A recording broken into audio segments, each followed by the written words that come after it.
So last time we talked about Moses receiving the law and the fact that the Hebrew people were now established as God's children, their special ones, and that God had saved them from the land of Egypt. And now when they have received the law, they have received what God's standard is, His commandments. Now, sin was sin before the law, so you need to understand that. It was against God's commandments to kill someone before Moses got the law, but simply the law just exposed man's sin. And in your readings, we were supposed to read through Joshua, and Joshua is the time right after Moses dies. The people are actually going into the promised land, so they finally get to go inside of the promised land, which is the land of Israel. Now, land of Israel is inhabited by the people of Canaan. So the Canaanites, and remember they were cursed back when Noah got off of the boat. Noah cursed Canaan and all of his descendants. And they're living in the land of Canaan at the time, now called Israel. And when Joshua goes in, he basically does what's called divide and conquer. So he goes right through the middle of it, and he takes over the north, and he takes over the south. And God brings a great victory. There's not a whole lot of fighting that they have to do as far as they don't have to destroy the cities. So they get the cities already built. It's as if God has already prepared a place for the Israelites. Of course, a Christian would say this is a shadow of heaven. And that's what all of Israel is going to be. It's a shadow of heaven. And so God has prepared a place for Christians. And He has prepared a mansion for you and me. It's what the New Testament claims. So the book of Joshua is basically them going in and taking over all of the different tribes. At the end of Joshua, as Joshua is about to die, he leaves them with this. He says, look, you could do what all these other foreign nations did, worship other gods, and you'll be destroyed like these foreign nations were destroyed. But as for me and my house, we will serve the Lord. So he's saying, if you'll follow the God of, if you'll follow Yahweh, then you will be protected and you will be saved. The next book is the book of Judges. And the reason why it's called Judges is because God would judge the land of Israel because of their sin. And then He would rise up what you call a judge, somebody that would come in, and God would use them to kick out whatever force was oppressing the Israelites. So the Israelites would fall away from God, worship other gods, fall into sin, and God would punish them by allowing a foreign nation come in and take them over. Then He would raise somebody up. Once they turned their hearts to God and they asked for forgiveness, He would raise somebody up, and that person would come and would drive out whatever force it was. You know, there's the story of Ehud, who went and stabbed the king, and the Israelites rose up and was able to overtake the oppressing force. The story of Gideon, where God used just a few soldiers to rise up and throw out the force. Or the story of Samson, where Samson was actually not a good person.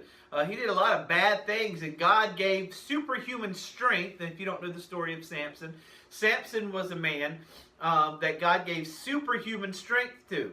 But he was a hothead. And you got to ask yourself, why would God give superhuman strength to an ungodly sounding person, somebody who's a hothead? Well, if I had been given superhuman strength, and the Philistines were the nation that had come in and were oppressing the Israelites, if I had been given superhuman strength and someone slighted me or did me wrong, I'd probably drop my head and walk back home and pout about it. But Samson, instead of pouting about it, got angry and killed a bunch of Philistines. So that's why God used that particular person, is because He knew the way that he would react. And so he goes around, he's killing Philistines. In the end, he is captured at one point, and he is mocked and taken as a slave, and he's inside of this tent-like place. And his last dying wish was, God, give me strength one more time. And he pushes the pillars over, and he kills everyone in the room, and he killed many of the Philistines, once again liberating the Israelites. And so the whole book of Judges is the fact that Israel worship God and then fall away. When they fall away, they'll get punished, then they'll ask for forgiveness, come back to God. It's just this back and forth with Israel and God. The next book is the book of Ruth, and this is an important book because it details the idea of a kinsman redeemer. And so here's what a kinsman redeemer is. The book of Ruth is the idea that there was a woman named Naomi, and she had 2 sons, and there was a great famine in the land, and her husband was called Elimelech. Elimelech decided to take his family to the land of Moab, so they leave Israel because of a famine. When they're in the land of Moab, Elimelech dies. His 2 sons were married to 2 girls, but the 2 sons die. Now, in this culture, women had to be attached to a man. A woman can't own property. A woman can't get a job. So she has to be attached to a man. And when all 3 men were dead in this case, then they had no one to turn to. And Naomi said, I have no one to give you. So let me give you a little bit of a cultural reference of how things work. Marriage worked in this fashion. If I wanted to marry a girl, I did not ask her on a date. I didn't talk to her. I would talk to her male caretaker, which would be her father. If her father was dead, then a brother or a cousin. She's attached to some man. That's who I need to deal with. And marriage was like a business transaction. So it would be a deal between the husband and the male caretaker. The girl has no say in it. Now, if it's a good father, he would ask the daughter, do you want to marry this guy? But she technically doesn't have any power. If he says you're going to marry this guy, then you were going to marry that guy. So I have an older brother. Here was the rules. My older brother is married. If my older brother were to die, I have to take his wife. So I would take in his wife, and now I would be married with her. Any children that we have together would be considered my brother's children. And so, if you have a brother, then you're forced to marry your brother's wife if your brother dies.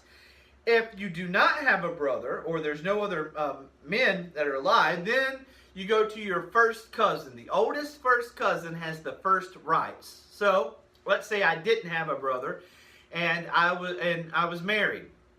When I die, whoever my oldest first cousin is has the first rights to my wife. That does not mean that he has to marry her. Remember, if I have a brother, he has to marry her. My first cousin does not have to marry her, but he has the first rights to her. Any children that he has with her would be considered mine, and those children would live on my inheritance, my land, and so they would dwell there. So here's what happens. Naomi and her 2 daughter-in-laws now have no man. And so Naomi tells the 2 daughter-in-laws, you guys just go back to your family because I have nothing I can offer you. I don't have any more male sons. I don't have anything I can offer you. One daughter says, okay, she'll go back to her family. The other daughter, Ruth, clings to Naomi and says, your God will be my God. I'll go wherever you want me to go. Then Ruth winds up basically having to be a beggar. And so she goes to a particular field of a rich man, and she is working the field. Gleaning the field is what it's called. And here's what that means. It was a law that the workers of the field, when they're picking the harvest, if they drop anything, they're not allowed to bend over and pick it up. That's for the poor. So the poor would follow behind and they would be picking up. So that's what she's doing. There's a man named Boaz, and he owns the field that Ruth is working, and he takes a liking to Ruth. So he tells all the workers, drop the food and drop the harvest so she can pick it up. So they're dropping it. She's behind picking up all this food. When she goes home, Naomi says, where'd you get all that food? She said, well, I've been working the field of Boaz. Naomi says, oh, that's one of my cousins. I can tell what's going on here. He's taken a liking to you. And so, long story short, what happens is Naomi says, here's what I want you to do. I want you in the middle of the night to uncover his feet while he's asleep, lay your head on his feet, then he'll know that you are willing to marry him if he's willing. Now, ladies, I think this is a great way to pick up a guy. You've been dropping hints and the guy's just not picking up on it. Here's what you do. Break into his house. Go to his bedroom, uncover his feet, lay your head on his feet, then he'll know. Then he'll know. And so this is what Ruth does. And Boaz wakes up in the middle of the night and is startled by someone laying on his feet. And he said, I know what you want. And he says, all right, I would like to marry you, but someone has first rights to you. So he had an older cousin that had the first rights. Here's what Ruth said as Boaz woke up. Says, I'm desperate for you. I need you. Put your garment over me, means cover me, protect me. You are my only hope. That is, of course, a shadow of Jesus Christ, is what a Christian would say. That Christians needed somebody to come in and save them. They were desperate. And so Jesus is that kinsman redeemer. He's the one who brought us back to the promised land. Not the land of Israel, but the promised land, which is heaven. And of course, remember, Israel, the promised land, is a shadow of heaven. And so a Christian is someone who lays before the feet of Jesus and says, I'm desperate for you. Cover me, protect me. And so Boaz goes to the man who has first rights and convinces the man that he doesn't want Ruth, that you ought to give Boaz Ruth. And so the man agrees, and Boaz then receives Ruth as his wife. They have a child named Obed. Obed has a child named Jesse, and Jesse's going to have a child named David. And David's going to be a pretty famous king that we're going to read about. One of the themes in Judges that I didn't talk about is they had no king, so they did what was right in their own eyes. So there was no one that was forcing laws on them, but God was to be their king. But they did not act that way. They acted as if they needed a human king. The book of Samuel, 1 Samuel, is where they're going to receive their first king. Now, what I want you to get is when you see 1 and 2 Samuel, 1 and 2 Chronicles in the Old Testament, that's different than seeing 1 and 2 Timothy in the New Testament. In the Old Testament, they use scrolls. So you would have this rolled up scroll. And the reason why they would do 1 and 2 Samuel is it was so large, they broke it up into two scrolls. Now, 1 and 2 Timothy in the New Testament, when you see in the New Testament 1 and 2 or 1, 2, and 3, that's a totally different letter written at a different time. So 1 Timothy was written later on. Paul wrote a letter again to Timothy, and that would be 2 Timothy. So that's the difference. 1 Samuel, sorry. 1 Samuel starts out where the people have the sacrificial system going and priests. And there is a particular priest who has two sons who are quite wicked. Now, to make the story a little bit shorter, a baby named Samuel was laid on the feet, or laid on the doorsteps of Eli, who was the high priest. And so he raises this Samuel child. Eli has two sons who are very wicked. They're eating the sacrifices instead of giving the sacrifices to God. They're sleeping with the women. They're doing a lot of things they're not supposed to do. And one night, Samuel hears a voice in the middle of the night. And he gets up and he goes to Eli's room because he believes it's Eli calling him. Eli says, it's not me. He goes back to bed. He hears the voice again. He gets up, goes to Eli's room. Eli said, I'm not calling you. Go back to bed. Samuel hears it again. He gets back up. Eli says, you've just heard from God. Next time, talk to him. And so Eli talks with God. And here's what God tells him. Because of the wickedness of Hophni and Phinehas, they're going to die. And because Eli has not stopped them from their wickedness, Eli's also going to die. So the next morning, Eli pushes Samuel to say, what did God tell you? And he finally had to confess, you and your two sons are going to die because of wickedness. Well, long story short, God comes through with the promise, and Eli, Hophni, and Phinehas are killed in a Hophni and Phinehas are killed in a battle. Eli dies when he hears the story of what's going on with the battle. He actually falls back in his chair, breaks his neck, and he winds up dying. So now Samuel becomes the high priest. When Samuel becomes the high priest, the people come to him and say, we need a king. The idea was, all these other nations have kings and we don't have one. They think we're weak because we don't have a leader. But of course, God was their leader, not a man. So Samuel goes to God. God says they don't understand what they want. If you have a king, you're going to have taxes. He's going to send your young men off to war. He's going to tax you and do all these different things that are burdens upon you. I don't do any of that. I fight your battles, and I provide for you. But of course, the people are ignorant and they want a king. So God finally says, fine, you'll meet the king. Go to a certain place and he'll meet you there. The guy who he meets is a big, strong, good-looking man named Saul. If you looked at Saul, you would say, all right, that's what a king should look like. Of course, man deciphers with his eyes, all right, where God sees the heart. And so Saul becomes the first king of Israel. He's from the tribe of Benjamin. We're going to see all of the other all the other kings of Israel are going to be from the tribe of Judah. Saul becomes king, and he doesn't last very long in God's good graces. He is disobedient. He's about to go off to a battle. Samuel says, wait for me to make sacrifices. Saul gets impatient and winds up doing the sacrifices himself. That was against God's will. Samuel told Saul, I want you to go in and kill every living thing in this battle. Kill all the animals, kill all the soldiers, kill the king, kill everyone, everything. Of course, Saul doesn't listen. He brings back animals to make sacrifices with. He's going to sacrifice them to God, which is a good bit of theology. If God says, don't do something, it doesn't matter how good of intentions you have, you don't do it. And so Saul has God leave him because of this. And God has now told Samuel, I want you to ordain someone else as king. I want you to anoint someone else as king. The guy he winds up anointing is a man named David. Now, David did not look big, strong like Saul, but God knew David's heart, and that is the big difference.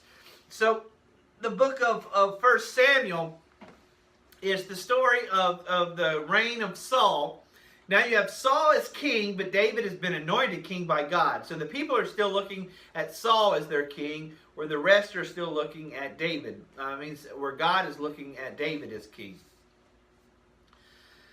The rest of the 1 Samuel is the back and forth Saul had with David.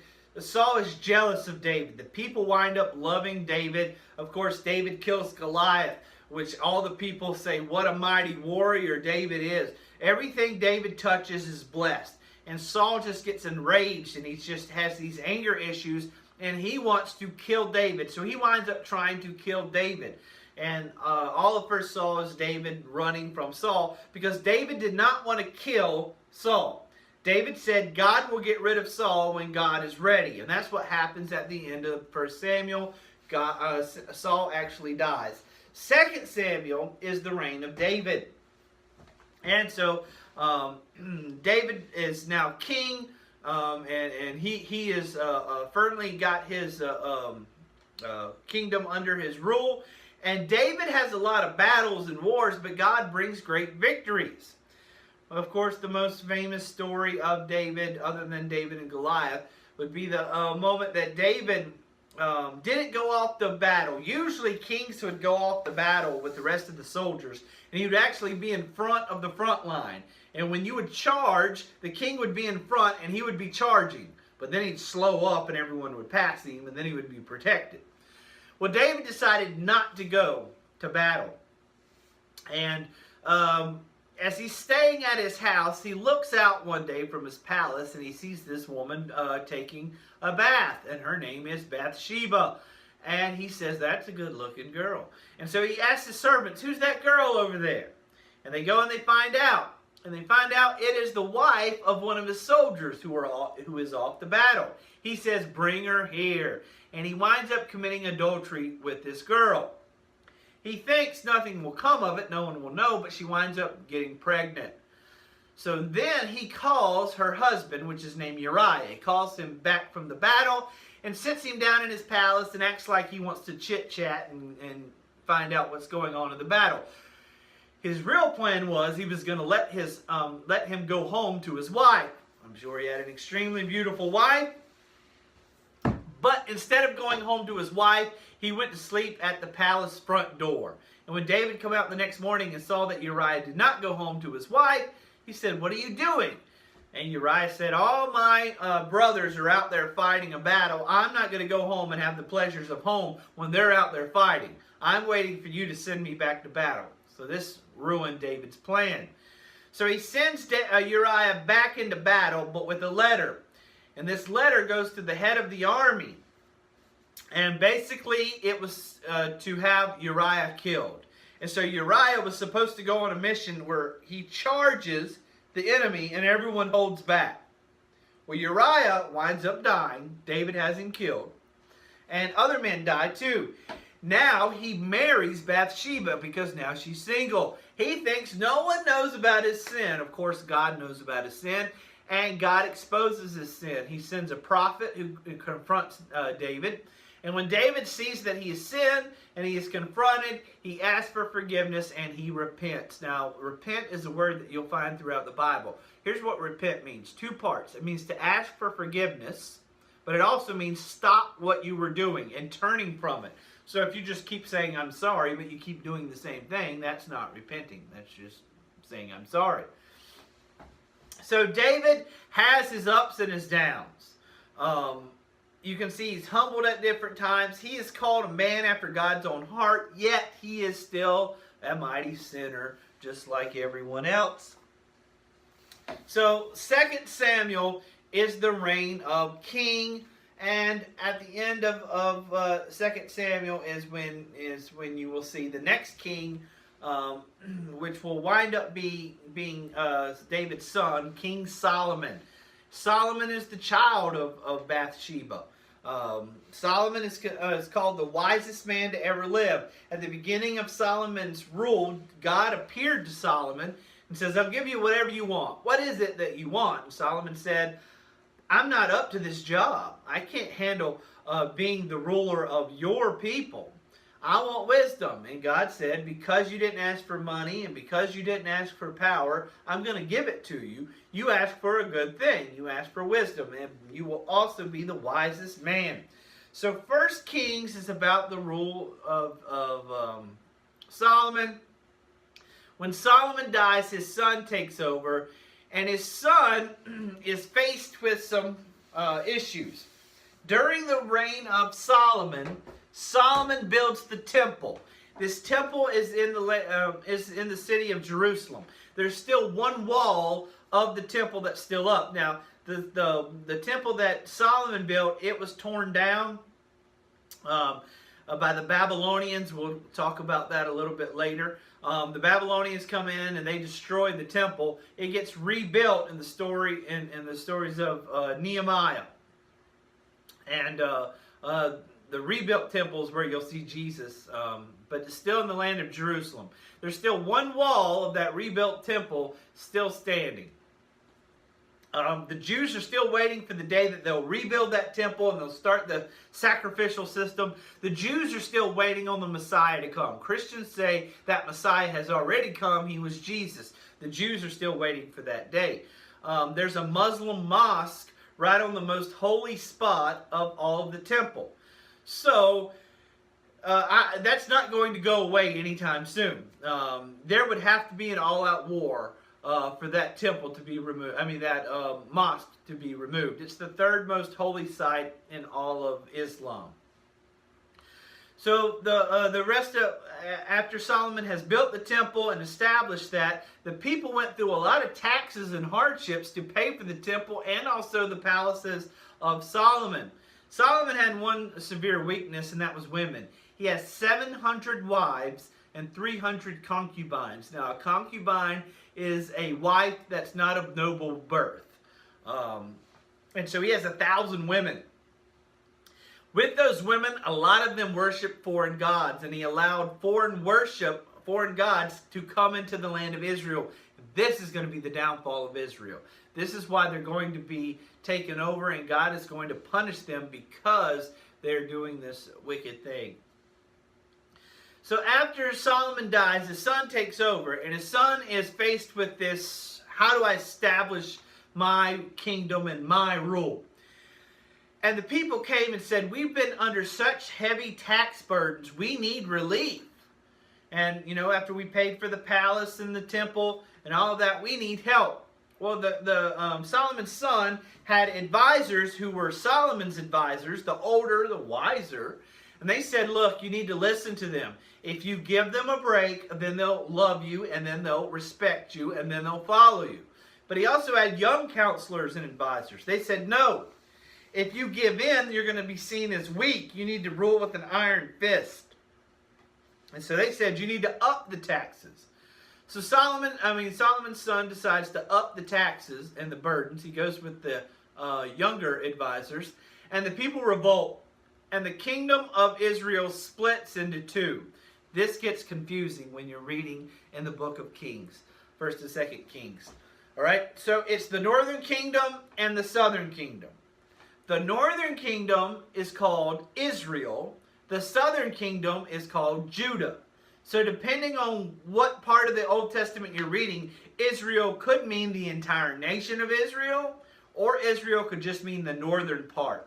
Now, it was 10 of the 12 pieces of land that went to the north. Only Judah and Benjamin were the two tribes that stayed in the south. Also the Levites, remember the Levites didn't have a land because they were priests. They were spread out everywhere. Well, the king of the north said to himself, the temple is in the south, and the people have to go worship down in the south. They're going to leave me because of God. So here's what the king of the north did. He set up golden calves in the northern part of the northern kingdom and the southern part of the northern kingdom. And that's where you would go to worship so that you didn't have to go to the temple anymore. And so they become very wicked. And so throughout the book of 2nd Kings, it's all the different kings that were in the land. So we're talking about many different kings. Every king of the northern kingdom was wicked because they did not worship the true God at the temple. They worshiped the golden calves. Most of the southern kings were wicked, but there were a few good ones. And here's how this ends. God finally gets fed up with it, and he sends in the Assyrian Empire to take over the northern kingdom. So the Assyrian Empire comes in and they take over the northern kingdom. And then the Babylonians, a little bit later, will come in and take over the southern kingdom and destroy the temple. And so that's how 2nd Kings ends. Later, when we get into the prophecy books, we're going to do a flashback during the time when all of this is happening. When we read about Daniel, and we read about Isaiah and Jeremiah. I was going blank there. Jeremiah, Daniel, and Isaiah are all during that time. So we'll have a flashback later on. But the end of 2nd Kings is the end of Israel, and they're taken out and they're spread around. Later on, 40 years later, the book of Nehemiah comes into play, and that's when the people get to go back home. And during the book of Nehemiah, they are going to rebuild the temple. So Israel gets to go back to the land of Israel, and they're going to get to rebuild. Ezra and Nehemiah, both those two books are about rebuilding the temple and the Jews going back. That is going to, the final book of the historical section of the Old Testament is the book of Esther. And the book of Esther is a story about a woman who has been dispersed during that time when they were taken over. She's in a foreign land. She winds up being the queen, and she winds up being in a power of authority and having some power. And there was a certain man who wanted to rid the world of the Jews and tries to kill all the Jews. But because of Esther and her position, God ordained all of it. And because she's now queen, she was able to go to the king and save the Jews. So that is the end of the historical section. And next time we will talk about the poetical section. And so we'll get into some of the poetry of the Bible. But the history of Israel is falling away from God, God punishing them. Then they turn back to God, and God blesses them and brings them back in. that repentance brought blessings. So next time we'll pick up with the poetical section.